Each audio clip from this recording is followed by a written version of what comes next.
Hello friends, आपका इस R S Agarwal के सीरीज़ में स्वागत है। तो इस सीरीज़ में हम लोग जो है क्लास 9th के बुक का पूरा क्वेश्चन सॉल्व करने वाले हैं, जो कि है आर एस अग्रवाल का। मैं आपको का दिखा देता हूँ।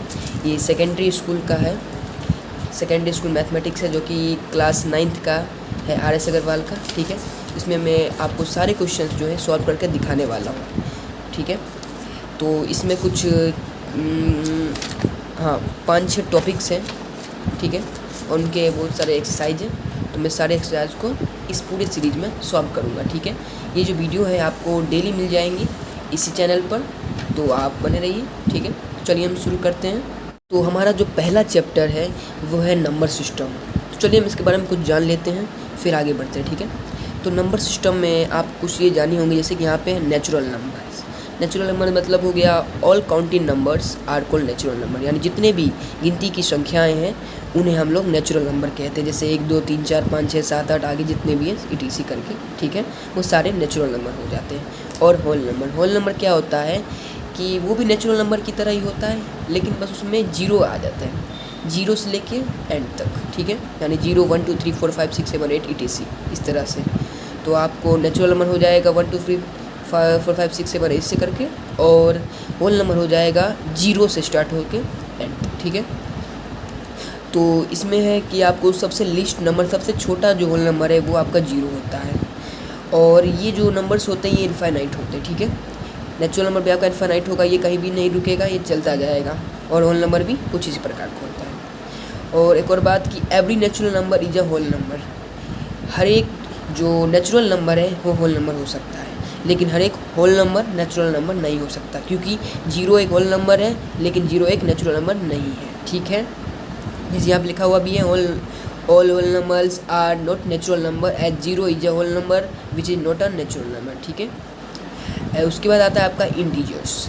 All natural numbers 0 and negative of natural numbers from the collection of integers, it is represented by z after the German word Zahlen meanings to count. Thus we write -5 -4 -2 -1। तो आपको जो इंटीरियर होता है वो 0 से आगे और 0 से पीछे दोनों इंटीरियर होता है, यानी 0 से आगे आप लिख सकते हैं 1 2 3 4 5 6, और 0 से पहले जो होता है वो होता है -1 -2 -3 -4 आगे बढ़ते जाएगा। ठीक है, ये सारे हो जाते हैं इंटीजर्स। ठीक है, या साधारण भाषा में समझे तो यानी +1 +2 +3 +4 5। ठीक है, ये सभी इंटीजर्स हैं। और -1 -2 -3 -4 -5 ये सारे भी इंटीजर्स हैं, और 0 तो इंटीजर है। तो यहाँ पे लिखा हुआ है कि 0 इज नाइदर नेगेटिव और पॉजिटिव। 0 ना ही नेगेटिव होता है और ना ही पॉजिटिव होता है, मीन्स आप मान सकते हो वो न्यूट्रल होता है। ठीक है, और ये भी इनफाइनाइट होते हैं। ठीक है, इसमें बताया गया है कि every natural number is an integer and every whole number is an integers, यानी नेचुरल नंबर और होल नंबर दोनों ही जितने भी हैं वो सारे इंटीजर्स हैं, क्योंकि आपने पढ़ा है कि सारे प्लस में होते हैं, यानी सारे इंटीजर्स होंगे ही। ठीक है, अब यहाँ पे आपको बताया गया है कि आपको जो ये इंटीजर्स है उसको नंबर लाइन पे कैसे रिप्रेजेंट करते हैं, इसको हम बाद में देखेंगे। आगे हम देख लेते हैं कि हाँ, रेशनल नंबर। ठीक है, रेशनल नंबर मेन टॉपिक है इस चैप्टर का। ठीक है, रेशनल नंबर क्या होता है? The number of the form p by q, where p by q are integers and q parallel to o are known as rational number. The collection of rational numbers is denoted by q, is written as q equal to p by q, p q are integer. ठीक है, तो rational number हम उसे कहते हैं जो कि p by q के फॉर्म में लिखा जा सकता है। ठीक है, p by q के फॉर्म मतलब जैसे कि मान लीजिए हम एक कोई संख्या ले लेते हैं, जैसे कि हम मान लीजिए हम ले लेते हैं 2।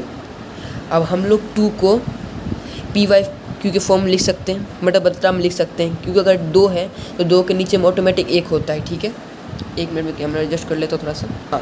हाँ, तो 2/1 जो है वो p by q के फॉर्म में आ जाता है। ठीक है, क्योंकि 2 के नीचे ऑटोमेटिक 1 छुपा हुआ है। और मान लीजिए यहीं पर अगर हमको कोई संख्या दिया हुआ है 3/4, ठीक है, ये भी p by q के फॉर्म में है, मीन्स मान लीजिए जिसको हम फ्रैक्शन के रूप में लिख सकते हैं, वो सारे रेशनल नंबर हो जाएंगे। अब वो चाहे 2 हो 3 हो 4 हो 5 हो, वो इनफाइनाइट होता है। ठीक है, वैसे करके 3/4 4/6 सब इनफाइनाइट है सब। ठीक है, इतना ही बस आपको जाना था इसमें। और उसके बाद हम देख लेते हैं, तो इसमें भी बताया गया है जो मैंने बताया आपको कि इनफाइनाइट रेशनल नंबर होते हैं, इनका कोई एंड नहीं है। There is no least and और ग्रेटेस्ट रेशनल नंबर। कोई भी रेशनल छोटा नहीं होता, कोई भी बड़ा नहीं होता, ठीक है। Zero is rational number, zero भी रेशनल नंबर है, क्योंकि अगर हम देखें तो जीरो को भी हम 0/1 के फॉर्म में लिख सकते हैं, क्योंकि जीरो के नीचे भी 1 छुपा हुआ है, यानी ये p/q के फॉर्म में आ गया, यानी ये रेशनल नंबर है। सिंपल सी बात है, जिसको भी हम p/q के फॉर्म में लिख सकते हैं वो सारे रेशनल नंबर होते हैं, ठीक है। उसके बाद हमारा आता है इक्विवेलेंट रेशनल नंबर, और उसके बाद simplest form of rational number. ये सब चीज़ आप चाहें तो पढ़ लीजिएगा, ये ज़्यादा इंपॉर्टेंट नहीं है, फिर भी आप पढ़ लीजिएगा अच्छे से, ताकि आपको आगे चल कोई दिक्कत ना हो। जैसे कि आप देख सकते हैं सिंपलेस्ट फॉर्म है, और rational number p/q is said to be in simplest form if p, q are it is and having no common factor other than 1। p/q को अगर हमको सिंपलेस्ट फैक्टर में लिखना है, मतलब उसको इस तरह से हमें लिखना होगा कि उसका जो फैक्टर हो वो सिर्फ 1 आए, ठीक है, तभी वो सिंपलेस्ट फॉर्म में होगा। एग्जाम्पल यहाँ पे कुछ दिया हुआ है, आप लोग देख लीजिएगा अपनी तरह से, ठीक है। तो चलिए हम एक्सरसाइज की ओर बढ़ते हैं। तो पहला क्वेश्चन वही है जो मैंने आपको बताया था उस टाइम कि इस zero is a rational number, justify. क्या जीरो रेशनल नंबर है? तो हाँ बिल्कुल है जीरो रेशनल नंबर, क्योंकि जीरो को हम p/q के फॉर्म में लिख सकते हैं, मैंने अभी आपको बताया था। तो आप इसको कुछ इस तरह से लिख सकते हैं, yes zero is a rational number,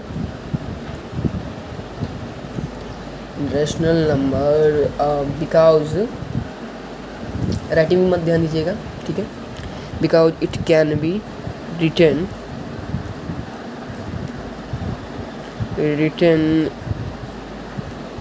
in the form of, ठीक है, फॉर्म ऑफ p/q, ठीक है, ऐसे करके आप लिख सकते हैं, समझ गए। चलिए दूसरे नंबर क्वेश्चन देखते हैं। हाँ, तो दूसरा नंबर जो हमारा क्वेश्चन है वो है represent each of the following rational number on the number line, ठीक है। ये भी बहुत इंपॉर्टेंट टॉपिक है, तो चलिए इसको हम जानते हैं पहले, ठीक है। तो इसके बारे में मैंने आपको बता दिया था पीछे में ये देख सकते हैं यहाँ पे, हाँ, representation on the number line, ठीक है। इन सब टॉपिक को आप पढ़ लीजिएगा एक बार, ठीक है। मैं अभी आपको अच्छे से बता देता हूँ। तो जैसा कि हमारा पहला क्वेश्चन है 5/7, 2 नंबर का 5/7, तो मैंने एक सादा कॉपी ले लिया ताकि आप लोगों को समझने में ईजी हो, ठीक है। तो 5/7 को हमको रिप्रेजेंट करना है नंबर लाइन पे, तो सबसे पहले हम एक नंबर लाइन बना लेंगे, ठीक है। चल बना लिए नंबर लाइन, ठीक है। अब नंबर लाइन बनाने के बाद इस पर हम अपने जो नंबर्स हैं उन्हें लोकेट कर देते हैं, यानी अगर मान लीजिए हम सेंटर में 0 ले लेते हैं, इससे आगे हम लेंगे 1 2 3 4, और मैंने बताया था 0 की इस साइड अगर आप जाते हैं तो आपको प्लस होगा, ऐसे जाते हैं तो माइनस होगा, यानी -1 -2 -3। हाँ, तो कुछ इस तरह का हमारा जो है नंबर लाइन होता है, ठीक है। अब हम अपने क्वेश्चन पे आ जाते हैं। क्वेश्चन क्या कह रहा था कि 5/7 है, इसको हमको नंबर लाइन पे रिप्रेजेंट करना है। तो सबसे पहले हमको ये पता करना होगा कि ये किस किस के बीच में आता है, ठीक है। मतलब हमको जैसे मान लीजिए 1.5 निकालना हो, हम लोग क्या करते हैं 1 और 2 के बीच में रखते हैं, यानी 1.5 यानी 1 और 2 के बीच में होता है, यानी इसके सेंटर में एकदम होगा यहाँ पे, ठीक है। ये हमारा हो जाता है 1.5। इसी तरह से हमको यह पता करना है कि ये किस किस के बीच में आता है, 1-2 के बीच में आता है, 0 से 1 के बीच में आता है, या फिर 2 से 3 के बीच में आता है, किसके भी बीच में आता होगा, ठीक है। तो उसके क्या करेंगे, इसको डिवाइड दे के पॉइंट में निकालेंगे ताकि हमको पता चलते हैं। तो इसका कुछ होगा 1/7 को अगर हम 5 डिवाइड देंगे तो कुछ 0.6 कुछ आ सकता है, ठीक है। तो हमें उतना ज़्यादा नहीं पता करना है यहाँ पे, बस हमें फर्स्ट पॉइंट से पहले का देखना है। तो पॉइंट से पहले का है 0, ठीक है। तो यानी हमारा जो संख्या आएगा ये किसके बीच में आएगा, 0 और 1 के बीच में आएगा, 0 और 1 के बीच में आने वाला है, ठीक है। और ये अगर आपको नहीं करना है तो आपको एक चीज़ ध्यान देना है इसमें सिंपली, कि अगर ऊपर की संख्या से नीचे वाली जो संख्या है वो बड़ी हो तो सीधी बात है वो 0 और 1 के बीच में आएगा। वही अगर नीचे वाली छोटी और ऊपर वाली बड़ी हो तब कुछ भी आ सकता है, ठीक है। तो हमारा जो पता चल गया हमको 0.6 यानी 1 और 0 के बीच में आएगा, ठीक है। चलिए हम निकाल लेते हैं इसको पहले। तो पहले हम एक और नंबर लाइन ड्रॉ कर लेते हैं। ये एग्जाम्पल था हमारा, तो हमें नंबर लाइन ड्रॉ कर लिया है। यहाँ पे हम 0 रखते हैं, यहाँ पे 1 रखते हैं और यहाँ पे -1 रखते हैं। जितना का हमें ज़रूरत है उतना ही हम रखते हैं, ठीक है। आप चाहे तो और बड़ा कर सकते हैं, मैं भी ऐसे ही सॉल्व कर रहा हूँ, तो ठीक है मैं छोटा ही रखता हूँ। ये +1 है, ठीक है। अब देखते हैं, तो हमारा जो संख्या था वो था 5/7। हमें निकालना है इस दोनों के बीच में। अब हमें ये तो पता है कि इस दोनों के बीच में आएगा, लेकिन इस दोनों के बीच में कहाँ आएगा वो नहीं पता है, ठीक है। उसको निकालने के लिए बहुत ईजी मेथड है, आपको इस संख्या को देखना होता है। इसमें है आपका, ये है डिनोमिनेटर, ये है न्यूमरेटर। तो पहले हमको इसको इस दोनों के बीच में लिखने के लिए इसको पहले डिवाइड करना पड़ेगा, इसको कुछ भागों में डिवाइड करना पड़ेगा। तो डिवाइड करने के लिए हम इसी की मदद लेंगे। यानी अगर हमारा डिनोमिनेटर में 7 है तो हम इसको 7 इक्वल पार्ट्स में डिवाइड करेंगे। सिंपल सी बात है, डिनोमिनेटर के हिसाब से हम अपने पार्ट्स को डिवाइड कर लेंगे और नंबरेटर का यूज़ करके उसे डिनोट कर देंगे। मैं आपको थोड़ा सा चीज़ समझा दें। तो देखो, अगर 7 है तो यानी हम 7 भाग में कर लेंगे, 1 2 3 4 5 6 और ये 7, ठीक है। ये मैंने 7 भागों में से डिवाइड कर लिया है, ठीक है। अब हम देखते हैं कि 5/7 कहाँ से आता है।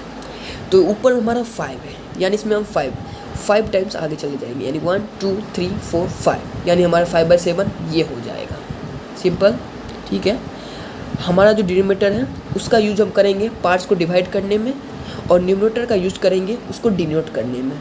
7 था तो हमने 7 पार्ट्स में डिवाइड कर दिया, और 5 था तो यहाँ से मैंने 5 1 2 3 4 5 टाइम्स पढ़ के यहाँ पे 5/7 लिख दिया, ठीक है। तो यही हमारा आंसर हो जाएगा। इसी तरह से हमारा जो दूसरा क्वेश्चन है वह हो जाएगा आपका 8/3, ठीक है। 8/3 यहाँ पे हमारा नीचे का जो संख्या है वो बड़ा है, यानी यहाँ 0 के बीच में नहीं आने वाला।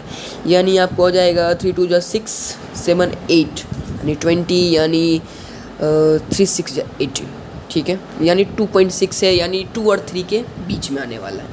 तो मैं यहाँ पे फिर से नंबर लाइन ड्रॉ कर लेता हूँ, ठीक है। मैंने नंबर लाइन ड्रॉ कर ली। अब मैं 0 से स्टार्ट करता हूँ, यानी 0 1 2 एंड 3। इतना -1 एक ही रहने देते हैं, क्योंकि हमें जिसकी ज़रूरत है हम उसी को सिंपली लेते हैं, ज़्यादा हम नहीं करेंगे। और जितना ज़्यादा बड़ा लेंगे हमें उतनी ज़्यादा आसानी होगी बनाने में, ठीक है। तो हमारे यहाँ आप जैसे देख सकते हैं आप 3 है, ठीक है। 3 है तो मतलब इसका मतलब ये नहीं कि आप यहाँ पे 3 पार्ट्स में डिवाइड करके आप उसमें 8 ढूंढने लग जाना, ऐसे नहीं होगा। ये थोड़ा अलग तरीके से बनेगा। ये जो हमने ऊपर का क्वेश्चन बनाया 5/7 वो अलग तरीके से बन गया, इसमें थोड़ा सा अलग तरीका है, ठीक है।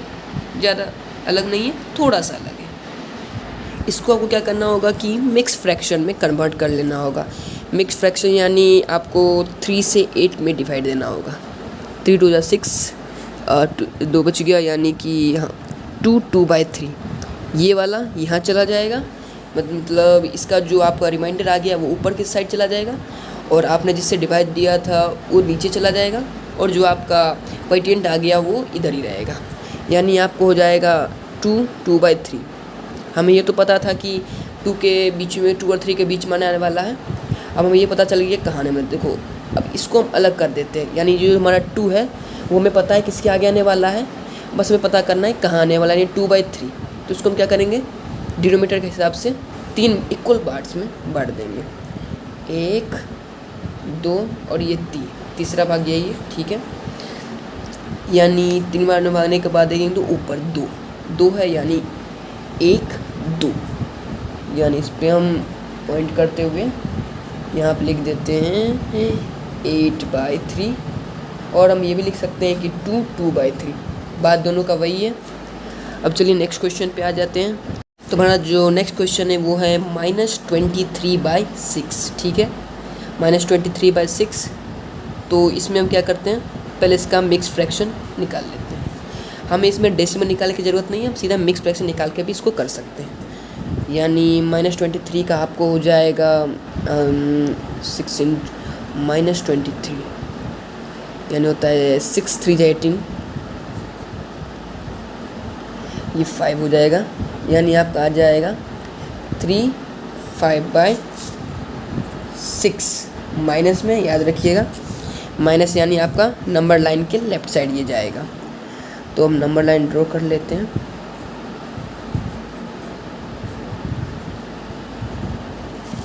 इस साइड जाएगा, यानी हम यहाँ से स्टार्ट करते हैं 0 लेते हुए। 0 1 2 माइनस है ना 3 4 और यहाँ पे हम एक 1 डाल देते हैं। ठीक है, अब हम देख लेते हैं कि हमारा डिनोमिनेटर कितना है, वो 6 है। ठीक है, 3 के बाद हम 6 पार्ट में इसको डिवाइड कर देते हैं। 1 2 3 4 5 और ये 6। मैंने उल्टा डिवाइड कर दिया, आपको 3 से 4 तक जाना है, बात वही है। अब इधर से जाए उधर जाए, उधर से इधर जाए, जब पार्ट्स उतने ही होंगे। अब देखना है हमको 5 कहाँ पे आ रहा है। 5 आ रहा है 1 2 3 4 5 यहाँ पे। तुम्हारा कितना हो जाएगा, यहाँ पे हो जाएगा -23/6। यही हमारा आंसर हो जाएगा। उसके बाद हम देख लेते हैं 4 नंबर, जो कि है आपका 1.3 को हम मैंने पहले लाइन ड्रॉ कर लिया, कोई बात नहीं। -1.3 को पहले हम फ्रैक्शन कन्वर्ट कर लेते हैं ताकि थोड़ी आसानी हो। ये तो 1.3 है, तो 1.3 को हम लोग क्या लिख सकते हैं 13/10, क्योंकि अगर हम इस पॉइंट को यहाँ से हटा देते हैं तो नीचे में 10 आ जाएगा। यानी इससे आपको क्या पता चल रहा है, क्या पता चलेगा, इसको मिक्स फ्रैक्शन में पहले कन्वर्ट करना पड़ेगा। ठीक है, तो वो आ जाएगा आपका 1 3 और 10, यानी 10 1 10 और 3 13। ये आपके आ गया मिक्स फ्रैक्शन में। पता चल गया हमें कि कहाँ आने वाला है, 1 के बाद आएगा, 1 और 2 के बीच में। ठीक है, तो हम यहाँ पे कर लेते हैं 0 1 2 1 2 -1 और ये आपका हो गया -2। 1 2 के बीच में आ रहा है, कितने पार्ट्स के, तो 10 पार्ट्स है। ठीक है, 1 2 3 4 5 6 7 8 9 और ये 10। ठीक है, थोड़ा सा हट गया, कोई बात नहीं, आप लोग अच्छे से कर लीजिएगा। उसके बाद देख लेते हैं कि डिनोमिनेटर कितना है, 3 है, यानी 3 टाइम्स काउंट करके आपको लिख देना है, यानी कि 1 2 3 यहाँ पे आ जाएगा। कितना है 1.3। ठीक है, कोई दिक्कत नहीं इसमें। चलो आगे बढ़ते हैं। अगर आपको कोई भी दिक्कत आए समझने में तो प्लीज़ कमेंट कर दीजिएगा, मैं उस क्वेश्चन को फिर से सॉल्व करने का कोशिश करूँगा। ठीक है, 5 नंबर जो आपका क्वेश्चन है वो है -2.4। ये भी सेम इसी की तरह है, बस इसमें माइनस है। तो क्या करेंगे हम लोग, -2.4 को हम लोग लिख देंगे -24/10। ये पॉइंट हट जाएगा यहाँ से, और इसको भी कन्वर्ट कर लेंगे। तो मैं डायरेक्ट भाग दे रहा हूँ, आप साइड में कर सकते हैं भाग देख। ठीक है, तो 10 2 जा 20, आपका लेफ्ट हो गया 4, तो 4 को ऊपर लिख देते हैं और 10 लिख देते हैं। यहाँ देख लो 10 2 जा 20 24, माइनस है तो माइनस रहेगा। ठीक है, अब हम लोग नंबर लाइन बना लेते हैं, क्योंकि हमारा -2 आ रहा है, यानी 2 और 3 के बीच में आएगा, यानी हमारा नंबर लाइन, हाँ हम 0 को यहाँ पे ले लेते हैं। ये हमारा 1 हो गया, ये हमारा -1, ये हमारा -2 और ये हमारा हो गया -3। ठीक है, -2 और 3 के बीच में, तो 10 पार्ट्स में डिवाइड करना होगा हमें। 1 2 3 4 5 6 7 8 9 और ये 10। थोड़ा सा हट गया, कोई बात नहीं। आगे 4 है नंबरेटर में आपका, यानी 4 टाइम्स काउंट करके आपको लिख देना है। 1 2 3 4, यहाँ पे मैं मार्क कर लेता हूँ। ऐसे 3 टाइप का भी आप बना सकते हैं, यानी आपका यहाँ पे हो गया -2.4। यही आपका आंसर हो गया। आंसर क्या, यहाँ पे कुछ वो करना है, आंसर नहीं होगा, ये 100 हो गया आपका। ठीक है, तो हमारा जो फर्स्ट था वो भी सॉल्व हो गया, और सेकंड नंबर था वो भी सॉल्व हो गया। अब हम लोग आ जाते हैं थर्ड नंबर पे।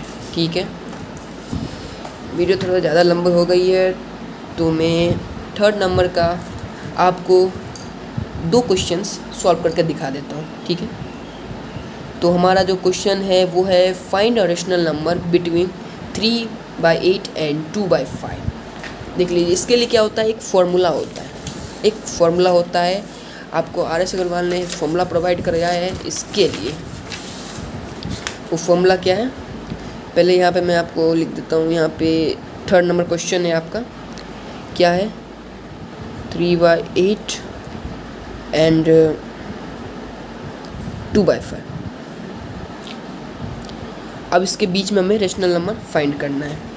इसके लिए सिंपल फॉर्मूला होता है half into a plus b, half into a plus b. इस फॉर्मूला पे आपको पुट कर देना है। कैसे करना है, तो यहाँ पे जो a प्लस बी है, इसमें a का जो आपका वैल्यू है वो हो जाएगा 3/8, b का हो जाएगा 2/5। अब तो आप लोग समझ ही गए होंगे क्या करना है आप लोगों को।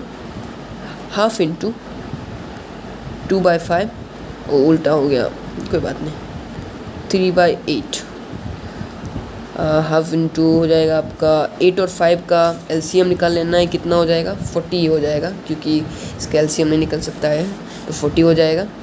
5 8 जा 40, तो 8 2 जा 16, 8 5 जा 50, 5 3 50, ठीक है।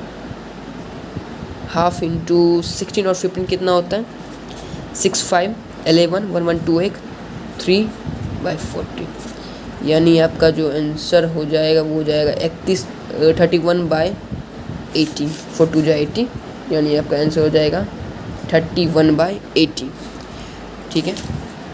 ये आपका हो गया आंसर। और सेम ऐसे ही ये क्वेश्चन है, ये भी क्वेश्चन सेम ही है, ठीक है। अब हमारा जो 2 अलग क्वेश्चन है वो है 4 और 3, इसमें माइनस सब है, ठीक है। माइनस में कुछ नहीं करना होता है, सेम वैसे ही करना है आपको, बस प्लस माइनस माइनस साइन को बस चेंज कर देना है क्वेश्चन के अकॉर्डिंग, ठीक है। तो ये हमारा क्वेश्चन है, इसमें भी सेम वही फॉर्मूला लगाना है, half into a plus b. तो ये हमारा हो गया -3/4 और b हो गया प्लस -2/5, ठीक है। अब इसको हम क्या करते हैं, पहले ये ऐसे उतर जाएगा यहाँ पे, फिर यहाँ पे क्या करता है -3/4, यहाँ पे प्लस है, यहाँ पे प्लस है, यहाँ पे माइनस है। आपने पीछे रूल पढ़ा होगा कि प्लस माइनस माइनस ही होता है, यानी यहाँ पे भी आपका हो जाएगा -2/5, ठीक है। चलिए आगे करते हैं। इसको हम क्या करेंगे कि हाफ इंटू LCM, 5 4 जा 20, 4 5 जा 20 होता है, यानी 5 3 जा 15, -15 माइनस 5 4 जा 20, 4 2 जा 8, 15 और 8, ठीक है। हाफ इंटू आपको क्या हो जाएगा, यहाँ पे माइनस है, यहाँ पे भी माइनस, यानी माइनस माइनस प्लस होता है, तो 8 5 कितना होता है 13 और 1 हो जाएगा आपका 2, यानी 23/20। आपका आंसर होगा, ये माइनस है, ठीक है, -23/20, यही आपका आंसर है। आंसर आप चेक कर लीजिएगा। और कई बार आंसर भी नहीं मिलता, क्योंकि लोगों के बीच में जो होता है बहुत सारे इनफाइनाइट नंबर्स होते हैं, अपने पीछे पढ़ाई है, कई बार आंसर भी नहीं मिलता है, उसमें कोई दिक्कत नहीं है। आंसर आपका यही है, कोई गलत नहीं करने वाला, आंसर यही है, ठीक है। तो मिलते हैं नेक्स्ट वीडियो में। आपको नेक्स्ट वीडियो में है मैं 4 5 6 7 ये सारे क्वेश्चन सॉल्व करके बता दूँगा, ठीक है। जय हिंद।